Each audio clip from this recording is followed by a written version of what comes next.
అందరికీ నమస్కారం. ఈ 20 రోజులు బట్టి ఈ నియోజకవర్గంలో అసలు ప్రజాస్వామ్యం ఉందా లేదా అనే అనుమానం కలిగించేలాగా అధికార పార్టీ నడుస్తుంది. మరి ఈరోజు మీరు పత్రికా విలేకరులుగా మేము ప్రతిపక్ష పాత్రలో ఉన్నప్పటికీ ఈ రోజున ఈ 17 మందికి అధికారం లెక్క చేయకుండా, డబ్బు లెక్క చేయకుండా పార్టీలో కొనసాగినందుకు మీ అందరూ కూడా నా ధన్యవాదాలు తెలియజేస్తున్నాను. అదేవిధంగా ఏ ప్రజాప్రతినిధి అయినా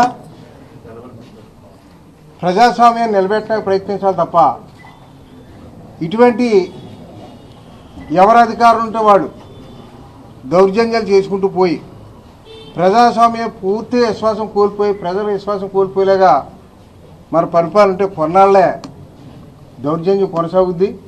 ఎందువల్లంటే మన సూత్రం రావణాసురుడు, దుర్యోధనుడు వాళ్ళకంటే గొప్పవాళ్ళు ఏం కాదు. ఈవేళ అధికారం ఉంది కాబట్టి మీరు దౌర్జన్యానికి పాల్పడవచ్చు. రేపు మళ్ళీ అధికారంలోకి వచ్చిన తర్వాత మరి ఇటువంటి పునరావృతం అవుతాయని కూడా మీరు భావించాలని మీ ఛానల్ ద్వారా తెలియజేస్తున్నాను. మరి ఇప్పటికే మెజార్టీ ఉండి ప్రజాప్రతినిధుల్ని ఓటేయకుండా వాళ్ళ యొక్క ఓటు సద్వినియోగం చేసుకోకుండా అడ్డుకుంటున్నారంటే ఇప్పటికే నియోజకవర్గ ప్రజలకి అందరికీ అర్థమైంది. తప్పనిసరిగా దీన్ని మూల్యం చెల్లించుకోవాల్సి ఉంటుందని కూడా మీ ఛానల్ ద్వారా తెలియజేసుకుంటూ నేను సెలవు తీసుకుంటాను. అందరికీ నమస్కారం అండి.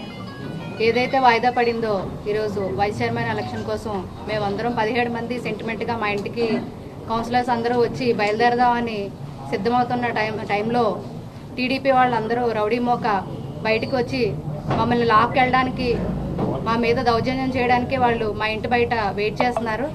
వాళ్ళందరూ కూడా ఇక్కడ లోకల్ పోలీస్ వాళ్ళ సహకారంతోనే వాళ్ళందరూ ఇక్కడ వాళ్ళకి సపోర్ట్గా వీళ్ళు నిల్చున్నారు. మా ఇంటి సీసీటీవీ ఫుటేజీలు కూడా వాళ్ళు రాకుండా ఉండడానికి సీసీటీవీలు కూడా తీసేశారు వాళ్ళు.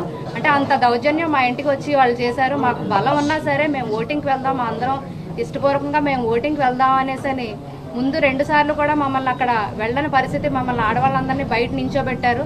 అందుకని మేము కోర్టుకు వెళ్ళి ఆర్డర్ తెచ్చుకున్నాము. కోర్టు కూడా సజావుగా పోలీసు వారికి సూచనలు ఇచ్చి వీళ్ళకి ఎలక్షన్ చేయించాలని చెప్పింది. కానీ అవేమీ లెక్క చేయకుండా, కోర్టు ఆర్డర్ కూడా లెక్క చేయకుండా ఇక్కడ 144 సెక్షన్ అమలు అన్నారు. కానీ వాళ్ళైతే విచ్చలవిడిగా ఇక్కడికి వచ్చి మా మీద దౌర్జన్యం కూడా చేయడం జరిగింది. మేమందరం భయపడి ఇంట్లోంచి బయటికి రాని పరిస్థితిని వాళ్ళు క్రియేట్ చేశారు. కానీ పోలీసు వారి సహకారం అయితే వాళ్ళకి